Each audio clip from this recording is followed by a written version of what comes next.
Assalamualaikum warahmatullahi wabarakatuh. Halo teman-teman semua, perkenalkan kami dari kelompok 1 WSBM Program Studi Ilmu Gizi Fakultas Kesehatan Masyarakat Universitas Hasanuddin. Sebelum masuk ke penjelasan, izinkan kami untuk memperkenalkan diri. Perkenalkan, saya Dwi Pratama Utami dengan NIM K0212210446. Nama saya Ainamail Azhara dengan NIM K02122147. Perkenalkan, nama saya Putri Auliasari Alamsyah dengan NIM K0212211048. Perkenalkan, nama saya Andi Batara Al-Ghifari Ardi dengan NIM K01221049. Perkenalkan, nama saya Rahmadani Anwar Putri dengan NIM K0212210050. Perkenalkan, saya Serlita Indriastuti dengan NIM K0212210080. Di video ini, kami akan mempresentasikan mengenai kerajaan maritim di Nusantara. Indonesia memiliki kondisi geografis yang unik di antara negara di Asia Tenggara. Berdasarkan letak geografisnya, Indonesia berada di posisi strategis. Indonesia terletak di antara dua samudra, yaitu Samudra Hindia dan Samudra Pasifik, serta di antara dua benua, yaitu benua Asia dan benua Australia. Selain itu, Indonesia dikenal sebagai negara kepulauan terbesar di dunia yang memiliki lebih dari 17.000 pulau dan bergaris pantai sepanjang 81 km. Betul sekali, wilayah Indonesia memiliki perairan yang lebih luas dibandingkan wilayah daratan, terdiri dari 70% lautan dan 30% daratan. Wilayah laut Indonesia yang luas membuat Indonesia menjadi negara yang memiliki potensi besar di bidang kelautan dan perikanan. Hal inilah yang membuat Indonesia dikenal sebagai negara maritim. Kenapa Indonesia disebut sebagai negara maritim? Indonesia disebut sebagai negara maritim karena Indonesia memiliki perairan yang lebih luas daripada daratan. Indonesia terdiri dari 70% lautan dan 30% daratan. Wilayah laut Indonesia yang luas membuat Indonesia menjadi negara yang memiliki potensi lebih besar di bidang kelautan dan perikanan. Hal ini yang membuat Indonesia disebut sebagai negara maritim. Selain karena wilayah yang luas, Indonesia juga disebut sebagai negara maritim karena sejak dulu masyarakatnya memanfaatkan sumber daya di perairan untuk memenuhi kebutuhan hidup, seperti melakukan pelayaran dan perdagangan laut.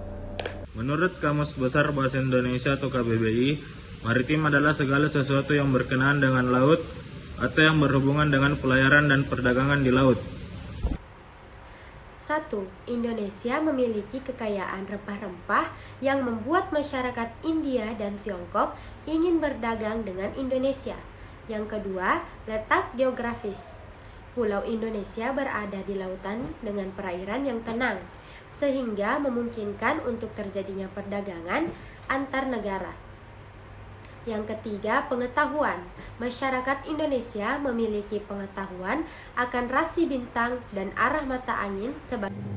Dalam aktivitas perdagangan ini, masyarakat Tiongkok dan India membawa pengetahuan tentang kepercayaan mereka, yaitu kepercayaan Hindu dan Buddha, sehingga kerajaan-kerajaan maritim Indonesia memiliki ciri-ciri atau corak yang menggambarkan kepercayaan-kepercayaan tersebut. Berikut ini ada beberapa kerajaan maritim Hindu-Buddha yang ada di Indonesia. Yang pertama adalah Kerajaan Kutai. Kerajaan maritim pertama yang muncul di Indonesia adalah Kerajaan Kutai. Kerajaan Kutai diperkirakan berdiri di daerah Muara Kaman, di tepi Sungai Mahakam, Kalimantan Timur. Menurut Prasasti Yupa, penguasa pertama Kerajaan Kutai adalah Kudungga. Mulanya, Kudungga adalah penguasa lokal, namun karena adanya pengaruh Hindu, maka struktur pemerintahan berubah menjadi kerajaan. Perpindahan kekuasaan dilakukan secara turun-temurun, sehingga setelah berakhirnya masa kekuasaan Kudungga, anaknya bernama Aswawarmanlah yang menduduki kekuasaan. Selanjutnya, setelah kekuasaan Aswawarman berakhir, kekuasaan kembali diturunkan kepada cucu Kudungga, yaitu Mulawarman. Pada masa pemerintahan Raja Mulawarman inilah kerajaan Kutai mencapai zaman keemasan. Kerajaan Kutai juga diperkirakan menjadi tempat singgah jalur perdagangan internasional, melewati Selat Makassar, melewati Filipina dan Cina, sehingga sumber perekonomian Kerajaan Kutai berasal dari kegiatan perdagangan. Selain itu, Kerajaan Kutai memiliki tradisi melakukan upacara-upacara di tempat suci, terbukti dengan adanya prasasti yang disebut yupa atau batu tertulis. Tulisan yang terdapat dalam yupa menggunakan huruf Pallawa, bahasa Sanskerta. Yupa merupakan tugu peringatan upacara kurban. Dalam suatu prasasti terdapat kata Vaprakeshvara yang berarti lapangan luas untuk pemujaan. Vaprakeshvara berkaitan erat dengan agama Siwa, sehingga dapat disimpulkan bahwa Kutai menganut agama Siwa. Dengan letak yang berada di jalur perdagangan India di sebelah barat dan Cina di timur, banyak pengaruh dari luar yang masuk ke Kerajaan Kutai. Ini dibuktikan dengan ditemukannya benda-benda dari kedua wilayah tersebut. Barang-barang seperti keramik, arca Dewa Trimurti, serta arca Ganesha kemungkinan merupakan bagian dari perlengkapan upacara keagamaan selain untuk kehidupan sehari-hari. Kerajaan yang kedua adalah Kerajaan Tarumanegara yang terletak tidak jauh di antara pantai utara Jawa Barat. Diperkirakan wilayah Kerajaan Tarumanegara ini meliputi daerah Banten, daerah Jakarta, dan daerah Cirebon. Kerajaan ini mulai berkembang pada abad ke-5 Masehi di bawah kekuasaan Raja Purnawarman. Pertanian menjadi mata pencaharian utama masyarakat. Raja dan sebagian masyarakat memeluk agama Hindu, namun beberapa juga ada yang memeluk agama Buddha dan animisme.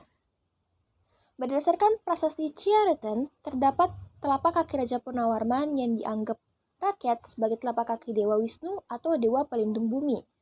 Beberapa peninggalan yang dapat dijadikan sumber sejarah dari Kerajaan Tarumanegara ini yaitu prasasti. Terdapat 7 prasasti yang ditemukan, di antaranya Prasasti Kebun Kopi, Prasasti Tugu, Prasasti Cidang Hiang, Prasasti Ciareten, Prasasti Muara Ciaten, Prasasti Jambu, dan Prasasti Pasir Awi.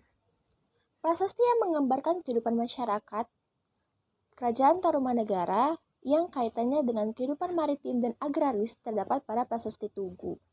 Prasasti Tugu berlokasi saat ini di Kampung Batu Tumbuh, Kelurahan Tugu, Koja, Jakarta Utara. Prasasti ini keluar pada masa pemerintahan Purnawarman yang ditemukan pada abad ke-10 Masehi, tertulis dalam bahasa Sanskerta, aksara Pallawa dalam bentuk sloka dengan metrum anustup. Prasasti Tugu menerangkan penggalian sungai Chandrabaga oleh Raja Diraguru dan pengalian sungai Gomati sepanjang 6.112 tombak atau 12 km oleh Purnawarman pada tahun ke-22 masa pemerintahannya. Pengalian sungai tersebut merupakan gagasan untuk menghindari bencana alam berupa banjir yang sering terjadi pada masa pemerintahan Purnawarman dan kekeringan yang terjadi pada musim kemarau. Kerajaan Sriwijaya. Pada abad ke-7, muncul kerajaan yang berkembang pesat di wilayah Sumatera, yaitu Kerajaan Sriwijaya. Awalnya, Kerajaan Sriwijaya ini muncul setelah munculnya kota-kota perdagangan. Sriwijaya terletak di Sumatera Selatan, tepatnya di Sungai Musi, Palembang. Kerajaan Sriwijaya dipimpin oleh seorang raja yang bernama Dapunta Hyang Sri Janayasa atau biasa disebut Sri Janayasa. Merupakan seorang raja pertama di Kerajaan Sriwijaya. Menurut prasasti Kedukan Bukit, Raja Dapuntahyung berhasil menaklukkan daerah Minang Tamuan yang diperkirakan saat ini adalah daerah Jambi. Selain Dapuntahyung, Sriwijaya juga pernah dipimpin oleh raja yang bernama Bala Putradewa yang merupakan keturunan dinasti Shailendra. Di bawah kepemimpinan Bala Putradewa, Sriwijaya menjadi kerajaan yang sangat berjaya. Sriwijaya berhasil menguasai jalur perdagangan di Selat Sunda, Selat Malaka, Selat Bangka, dan juga Laut Jawa. Seiring pergantian dari kepemimpinan Kerajaan Sriwijaya yang mulai banyak mendapatkan serangan dari berbagai kerajaan, khususnya kerajaan di Pulau Jawa. Selain itu, Kerajaan Sriwijaya juga menerima serangan bertubi-tubi dari Kerajaan Chola hingga melemahkan kekuasaan di Selat Malaka dan secara perlahan berhasil menguasai daerah kekuasaan lain dari Sriwijaya. Pada masa itu, berawal dari adanya serangan besar-besaran yang dilakukan oleh seorang raja yang bernama Rajendra Koladewa dari Kerajaan Kola yang berhasil menaklukkan salah satu raja di Kerajaan Sriwijaya. Sedangkan Kerajaan Sriwijaya mulai merasa lemah dan tidak dapat berbuat apa-apa dalam mencegah negara taklukannya. Sampai kelemahan itu dimanfaatkan oleh Kerajaan Sukodaya dari Thailand di bawah kepemimpinan Raja Kameng.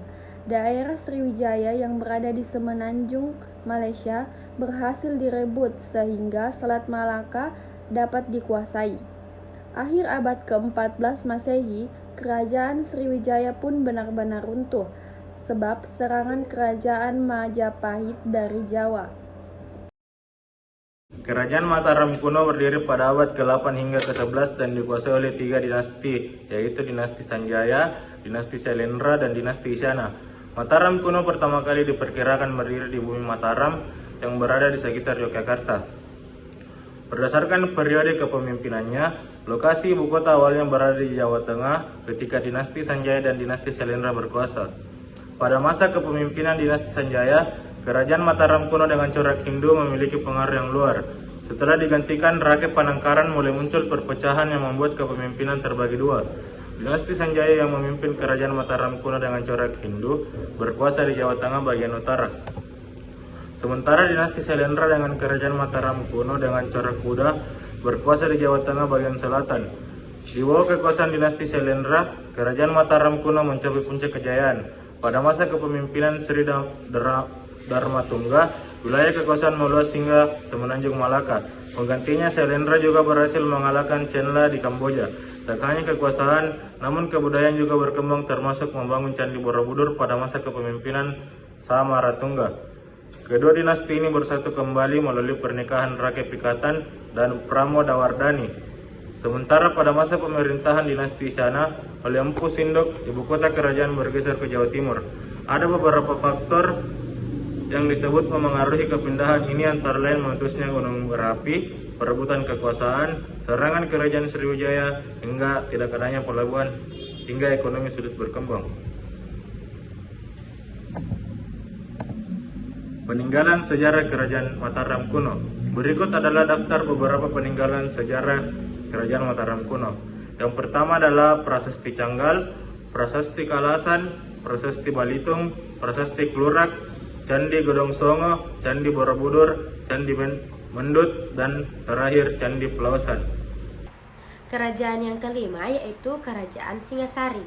Perkembangan Kerajaan Singasari pada masa pemerintahan Kertanegara.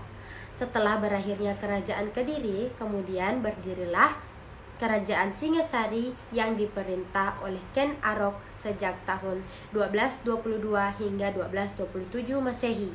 Dan Kerajaan Singasari berlangsung sekitar 70 tahun. Singasari yang memiliki ibu kota yaitu Tumapel. Pada awalnya Tumapel adalah wilayah kabupaten yang berada di bawah kekuasaan Kerajaan Kediri dengan bupati atau akuwu bernama Tunggul Ametung. Akan tetapi Tunggul Ametung kemudian dibunuh oleh Ken Arok. Penyebabnya karena Ken Arok menyukai Ken Dedes, yaitu istri dari Tunggul Ametung. Ken Arok membunuhnya dengan sebilah keris buatan Empu Gandring. Padahal keris itu belum siap untuk dipakai. Tapi karena Ken Arok sudah tidak sabar ingin memperistri Ken Dedes, direbutlah keris itu dari Empu Gandring, sekaligus Empu Gandring dibunuh dengan keris buatannya sendiri oleh Ken Arok. Sebelum meninggal, Empu Gandring mengutuk Ken Arok bahwa keris itu nantinya akan membunuh sampai 7 turunan Ken Arok. Akhirnya Ken Arok menjadi bupati atau akuwu Tumapel menggantikan Tunggul Ametung yang terbunuh. Ken Arok menjadi raja setelah ia menyerang kerajaan Kediri yang saat itu dipimpin oleh Kertajaya. Kertajaya mengalami kekalahan dan Ken Arok berhasil menguasai wilayah Tumapel dan melepaskannya dari kerajaan Kediri. Ken Arok memiliki gelar Sri Rangga Rajasa Sang Amurwa Bumi. Singasari juga memiliki hubungan baik dengan Majapahit. Semua itu tertulis dalam kitab Negara Kertagama.